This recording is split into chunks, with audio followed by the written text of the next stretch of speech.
This channel does not promote any violent, harmful, or illegal activities. All content provided by this channel is meant for an educational purpose only.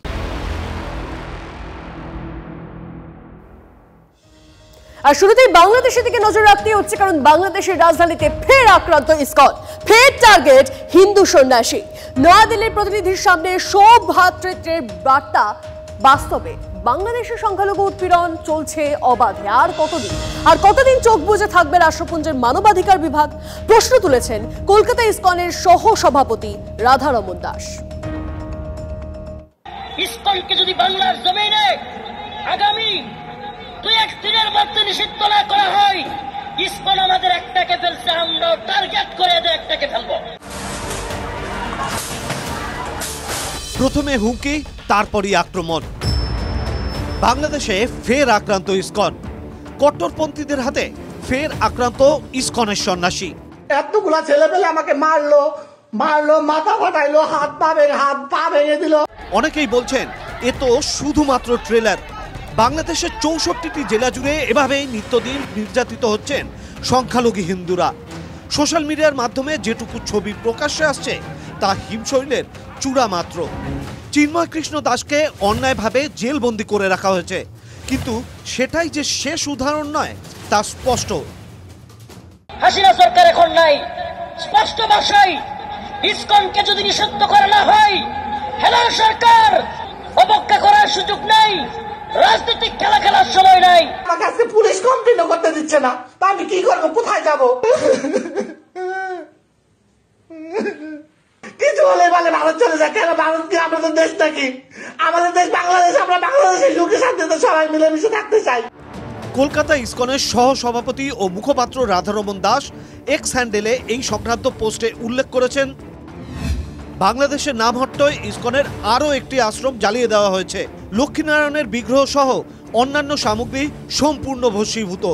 এই আশ্রমটি ঢাকাতে। রাত 2-3টের মধ্যে তুরাগ থানার ধৌরক গ্রামে হরে কৃষ্ণ নামহট্ট সংঘের অন্তর্গত রাধাকৃষ্ণের মন্দির ও মহাভাগ্য লক্ষ্মীনারায়ণ মন্দিরে আগুন লাগিয়ে দেয় দুষ্কৃতীরা। এই সংক্রান্ত একাধিক ভিডিও শেয়ার করে রাষ্ট্রপুঞ্জের মানবাধিকার বিভাগকে ট্যাগ করে কলকাতা ইসকনের সহ সভাপতি লিখেছেন, জেগে উঠুন রাষ্ট্রপুঞ্জের মানবাধিকার বিভাগ। আজ মানবাধিকার দিবসে অন্তত জেগে উঠুন। বাংলাদেশে মানবাধিকার লঙ্ঘিত হলেও আপনাদের নীরবতা ও চোখ বন্ধ করে রাখা অত্যন্ত দুঃখজনক এবং হৃদয় বিদারক। বাংলাদেশের সংখ্যালঘুদের কিভাবে খোলাখুলি গণহত্যার হুমকি দেওয়া হচ্ছে শুনুন, শুনে জেগে উঠুন। যারা মৌলবাদী ফান্ডামেন্টালিস্ট আছে বাংলাদেশে, ওটা ইসকনকে একদম টার্গেট করে রেখেছে। এত বড় হিউম্যান রাইট ভায়োলেশন হচ্ছে বাংলাদেশে। ওখানে এটাও দেখছে কি কিরকম ওপেন কল ফর জেনোসাইড দেওয়া হচ্ছে। ওপেনলি বলা হচ্ছে কি ইসকন আর ইসকনকে যারা সমর্থন করে ওরা ক্যান্সারের মতন, ওদেরকে কেটে আলাদা করে দিতে হবে আর তলোয়ার দিয়ে মারতে হবে, হত্যা করতে হবে। আজকেও যদি ইউনাইটেড নেশন হিউম্যান রাইট সংজ্ঞান এসব যেটা হচ্ছে ওটা সংজ্ঞান না নেবে, তাহলে তো খুব দুঃখের কথা হবে। বাংলাদেশের সংখ্যালঘুদের জীবন জীবিকা রক্ষার জন্য ইউনূস সরকারের উপর চাপ বাড়িয়েছে নয়াদিল্লি। সোমবার ঢাকা সফরে গিয়ে সে বিষয়টি তুলে ধরেন ভারতের বিদেশ সচিব। সেই প্রসঙ্গে কার্যত চ্যালেঞ্জের সুরই শোনা গিয়েছিল ইউনূস সরকারের প্রতিনিধির মুখে। যদি কোনো সমস্যা থাকে, বাকি যে কোনো দেশের মতো তারও আমাদের দেশে এসে দেখতে পারেন যে সত্যিকারের সংখ্যালঘুদের প্রতি কি ধরনের আচরণ হচ্ছে। ঢাকায় বসে বাংলাদেশের অন্তর্বর্তী সরকারের এই বক্তব্য রাখার 24 ঘন্টার মধ্যেই সেই ঢাকারই উপকণ্ঠে আক্রান্ত ইসকন, যার তীব্র প্রতিবাদ শুরু হয়েছে বিভিন্ন মহলে। বাংলাদেশে আমার যারা বন্ধু আছে তারা বলে যে আমি আমার বাড়ির থেকে 100 মিটার দূরে আপনার কোনো মুদিখানার দোকানে যাব কি ওষুধ কিনতে যাব, কোনো গ্যারেন্টি নেই ফিরে আসবো। এরকম পরিস্থিতি থাকবে কেন? এ লড়াই ধর্ম রক্ষার লড়াই। এবারে সময় এসেছে হিন্দুদের ধর্ম রক্ষা কমিটি তৈরি করার। ইউনূস সরকারের 4 মাসে বাংলাদেশ জুড়ে কিভাবে নৈরাজ্য তৈরি হয়েছে, কিভাবে ধর্মীয় সংখ্যালঘুদের উপর লাগাতার উৎপীড়ন চলছে তা কারো অজানা নয়।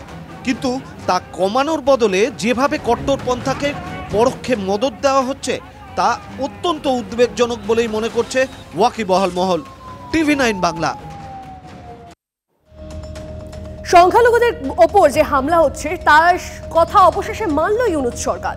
বিদেশ সচিব বিক্রম মিশ্রের করা বার্তার পরই তথ্য প্রকাশ বাংলাদেশের সরকারের।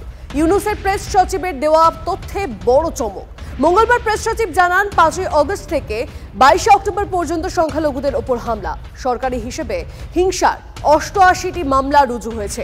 গ্রেপ্তার হয়েছেন 70 জন, অর্থাৎ গড়ে প্রত্যেক দিন বাংলাদেশে কোথাও না কোথাও হামলার শিকার হয়েছেন সংখ্যালঘুরা।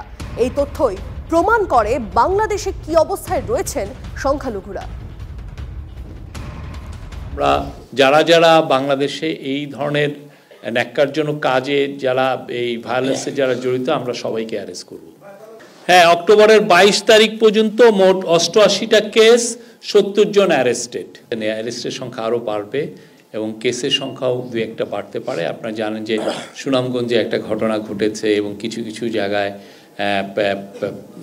কয়েকটা, চিটাগাংয়ে 2-1টা ঘটনা ঘটেছে, ঢাকায় তুরাগ থানায় একটা ঘটনা ঘটেছে, নরসিংদীতে একটা ঘটনা ঘটেছে।